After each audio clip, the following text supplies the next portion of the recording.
Hello, everyone, and welcome back to English Unleashed. I'm Tom, and today's episode is all about a situation many learners feel nervous about: going to the doctor's office. For a lot of people, visiting the doctor in their own language is stressful enough. You might worry about explaining symptoms, describing how you feel, or understanding medical advice. But when you have to do all of that in English, the stress can double. Some learners avoid making appointments altogether because they are afraid of miscommunication.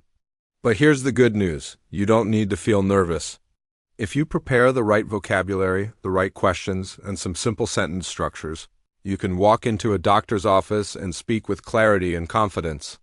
Today, we'll practice exactly that together. This episode is designed for learners at an upper beginner to intermediate level. We're going to slow down, break things into clear steps, and then practice natural sentences you can actually use. Not textbook English, not phrases that sound robotic, but the real English that people use in clinics and hospitals every single day. Why this topic is important. Health is part of daily life. At some point, we all feel sick, we all need a checkup, or we all need to talk to a doctor about something small or serious. And fluency is not just about chatting with friends or ordering food in restaurants. It's about living in English. It's about functioning in the real world. Think about it. If you move to an English-speaking country for work, study, or travel, one of the most essential conversations you might have is with a doctor. If you can do that confidently, you'll feel independent and safe. Step 1. Making the appointment. Let's begin with the first part of the process: calling the clinic or hospital. Here are some useful sentences you can practice. Hello, I'd like to make an appointment with a doctor. Do you have any available times this week? I need to see a doctor about my stomach pain. Notice something important here. You don't need to give every single detail on the phone. Keep it short and simple. The main goal is just to book the appointment. Now, let's practice shadowing. I'll say it slowly, and you repeat after me. Ready? I'd like to make an appointment with a doctor. Pause. Do you have any available times this week? Pause. Good. Keep repeating those until they feel natural. Step 2. Checking in at the reception when you arrive at the clinic. The receptionist will usually ask for your name, your reason for visiting, and sometimes your ID or insurance. Here are some natural ways to answer. My name is your name. I have an appointment at 10 a.m. I'm here to see Dr. Smith. I booked an appointment for a checkup. Simple, clear, polite. You don't need to use complicated grammar. Short sentences are perfect in this situation. Step 3. Talking to the doctor. Now comes the main part, the actual conversation with the doctor. A doctor will usually begin with one of these questions. What brings you in today? How can I help you? What seems to be the problem? These questions all mean the same thing. Why are you here? What is wrong? You can answer in a few different ways. I've been having headaches for the past 3 days. I feel a sharp pain in my back when I move. I'm feeling very tired and weak lately. Notice the pattern: subject plus have feel plus symptom plus time expression. This is a simple formula you can use every time.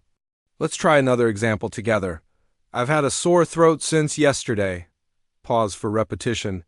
I'm feeling dizzy and lightheaded. Pause for repetition. Excellent. Step 4. Describing symptoms. To describe your health problems more clearly. Here are some useful words: pain, sharp pain, dull pain, constant pain, occasional pain.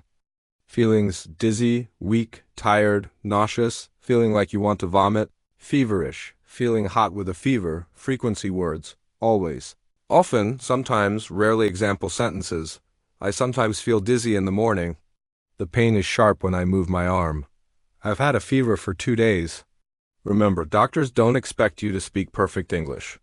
They only need to understand your symptoms clearly. Step 5. Understanding the doctor's advice. The doctor might say things like, I recommend some rest.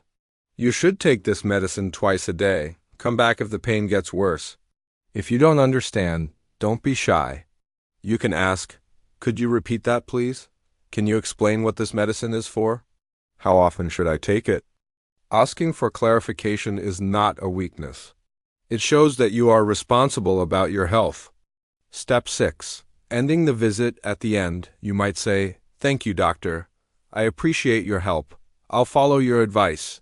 Simple politeness goes a long way in creating a comfortable atmosphere. The power of self-practice now, you might be thinking, Tom, this all sounds useful, but how do I practice without a real doctor?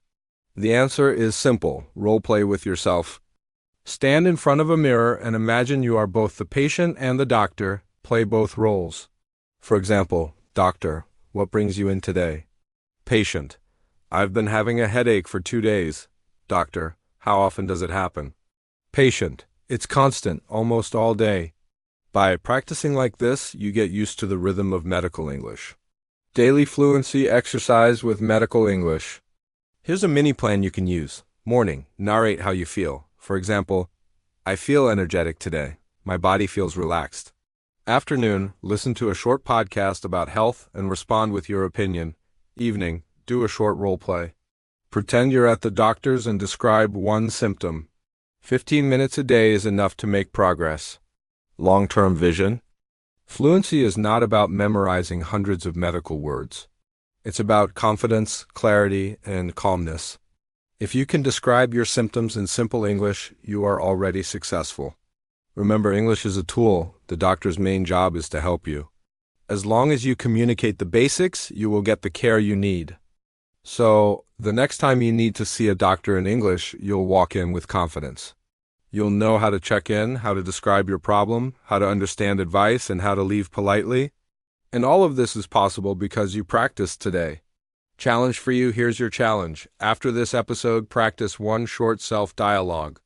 Pretend you're at the doctor's. Describe one symptom you've had recently, even if it's small. For example, I've been feeling tired because I didn't sleep well. Say it out loud. Then, switch roles and answer like the doctor. Try to sleep earlier and drink more water. If you do this every day, you will notice your confidence growing. Thank you for joining me today on English Unleashed. I'm Tom, and until next time, keep speaking, keep practicing, and keep believing in yourself.